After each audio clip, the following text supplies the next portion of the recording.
Now, preview time. So let's take a look at what's coming your way.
What's going on, everybody? Welcome to another brand new installment of Renegades Reviews, exclusively here as always on the Casa D18 Studios channel.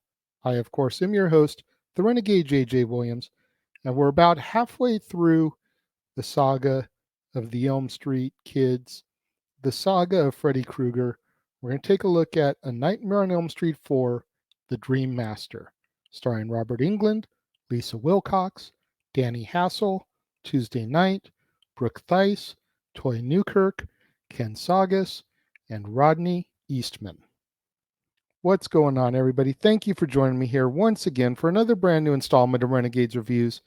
As I said at the outset, the beginning of this film, we're going to take a look at the halfway point in the Elm Street saga, Nightmare on Elm Street Part 4, The Dream Master. And once again, our movie opens 1 year after the events of the previous film. Kristen, Kincaid, and Joey have all been released from Weston Hills and are back to their lives as normal teenagers with their families. However, Kristen believes that Freddy Krueger will come back, and when she dreams that she's in Freddy's old boiler room, she ends up summoning Joey and Kincaid into the dream with her. Now, Kincaid and Joey are upset that she seems to have reverted back to her old ways from when they were at Weston Hills. So, in order to keep her calm, they take her to the boiler and show her that it's ice cold. Kristen also ended up summoning Kincaid's dog into the dream, and when the dog jumps out of the boiler room and bites Kristen, they all awaken in their rooms. The next day, Kristen meets up with her boyfriend, martial arts enthusiast Rick Johnson, and their friends, Rick's shy and quiet sister Alice, Sheila, an asthmatic genius, and Debbie, a tough girl who does not like bugs. Kincaid and Joey confront Kristen at school the next day and tell her to let it go, that their days of fighting in dreams are over, and if she keeps going at it, she might accidentally bring Freddy back to life. That night, Kristen stays awake to try to keep herself from dreaming, but Kincaid falls asleep. He ends up awakening in a junkyard where Freddy has accidentally been resurrected. Kincaid puts up a pretty good fight against Freddy, but Freddy is able to overpower him. Kincaid screams for Kristen, but Freddy reaches him and kills him. Meanwhile, Joey watches MTV and listens to music in his room. He begins to fall asleep and discovers a model from one of his posters swimming in his waterbed. Freddy then jumps out of the waterbed and attempts to drown Joey. Joey screams for Kristen to help him, but Freddy stabs and kills him. At school the next day, Kristen panics when she notices that Joey and Kincaid are missing, and she accidentally knocks herself out as Rick attempts to calm her down. Freddy tries to attack Kristen as the school nurse wakes her up. Now, Kristen feels guilty about staying awake when she learns that Kincaid and Joey were found dead.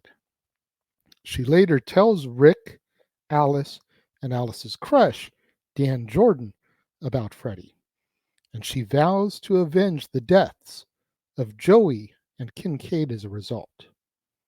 When she gets home, Kristen realizes that her mother has put sleeping pills into her dinner, but she falls asleep as she tries to run out of the dining room. Kristen begins to dream, and Freddy overcomes her attempts to repel him and forces her back to his home. Since Kristen is now the last of the Elm Street children still alive, Freddy goads Kristen into summoning one of her friends into the dream so that his fun can begin anew.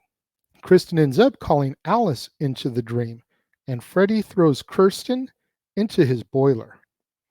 However, before she dies, Kristen gives Alice her dream power. Alice then wakes up with the sense that something is wrong and takes Rick with her to Kristen's house. Upon their arrival, they discover that Kristen's bedroom is on fire with her in it. Later on, Alice falls asleep during class and inadvertently brings Sheila into her dream. Freddy kills Sheila and makes it look like an asthma attack.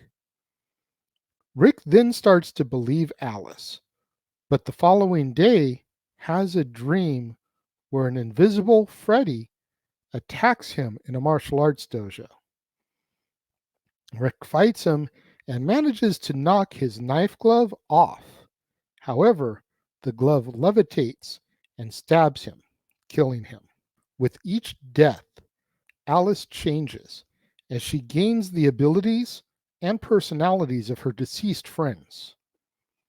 Alice makes plans with Debbie and Dan to fight and kill Freddy together, but when her father keeps her in, Alice falls asleep. Through Alice, Freddy stalks Debbie, transforms her into a cockroach, and crushes her inside of a roach motel. Using Debbie's temper, Alice tries to ram Freddy, but collides with a tree in reality, injuring Dan.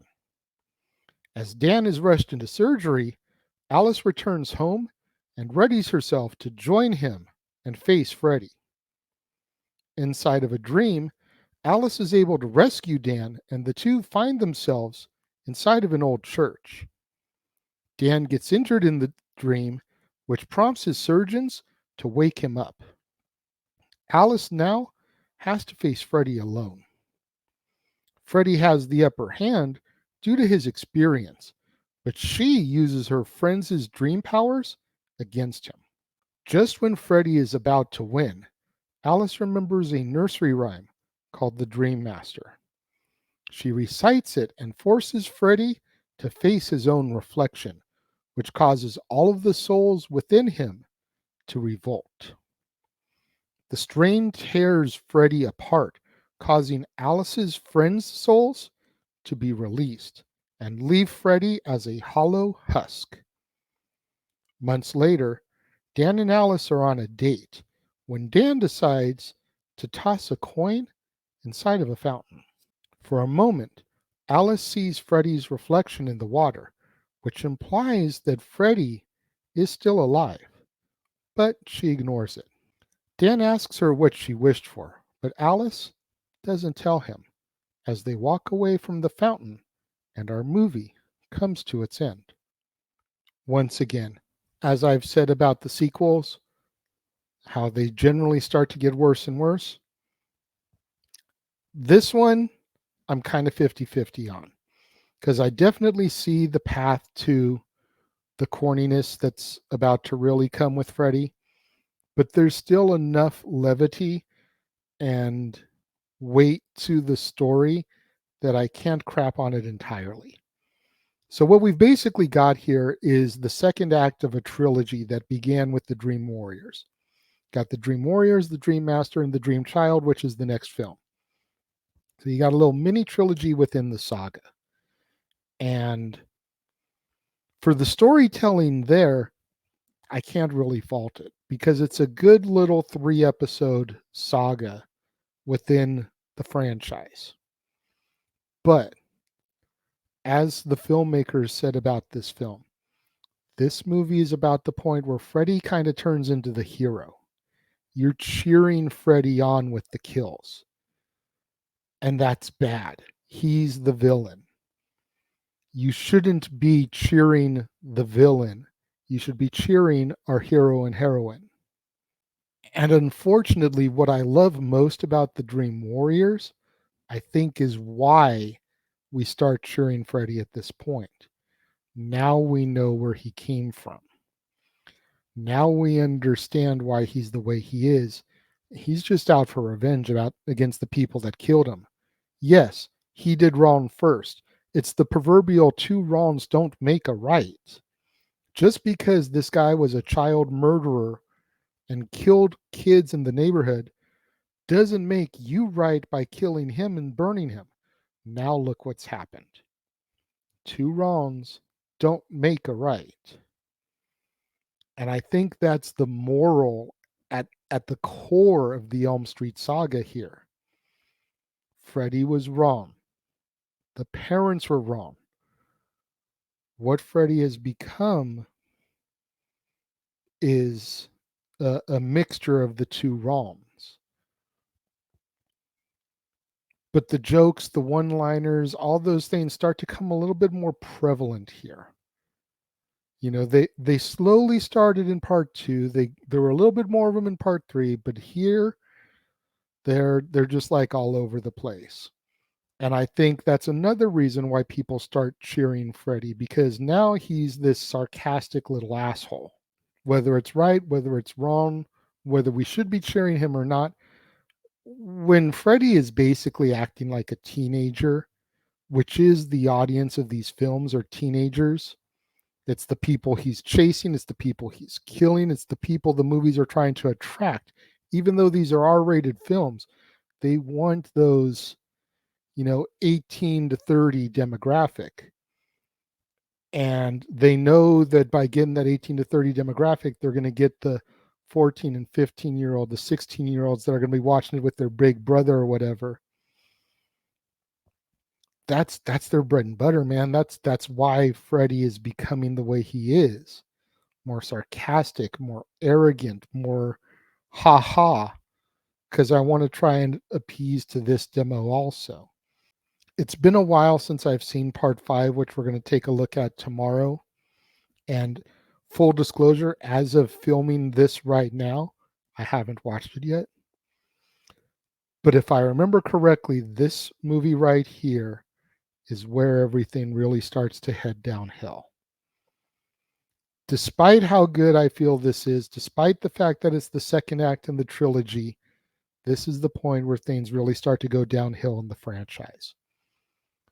But in all fairness, I still enjoy this film.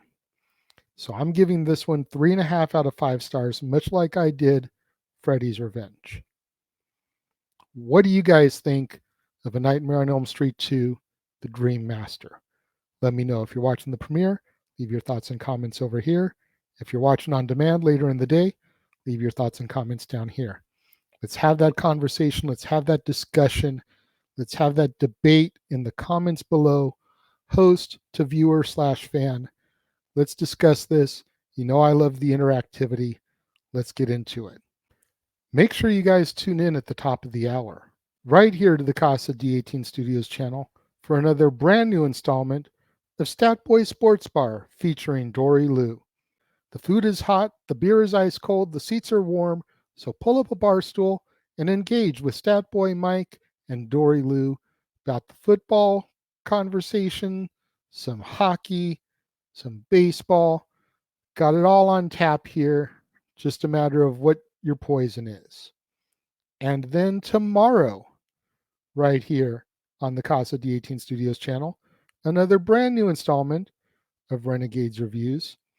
And we take a look at A Nightmare on Elm Street, Part 5, The Dream Child, starring Robert Englund, Lisa Wilcox, Kelly Jo Minter, Danny Hassel, Erica Anderson, Beatrice Bopple, Whit Herford, and Joe Seeley.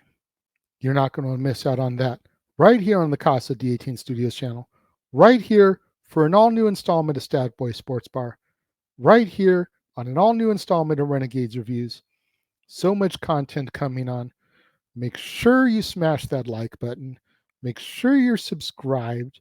Make sure you've got that notification bell turned on. That way you're alerted every time a video drops right here on the channel or whenever we go live, as is with the case of Stat Boy Sports Bar, open mic night, watch along coverage, any of that type of stuff. Make sure you share this video with your family, friends, loved ones, co-workers, movie fanatics, cinephiles, anybody you can think of that would enjoy this content and this video. Share it with them.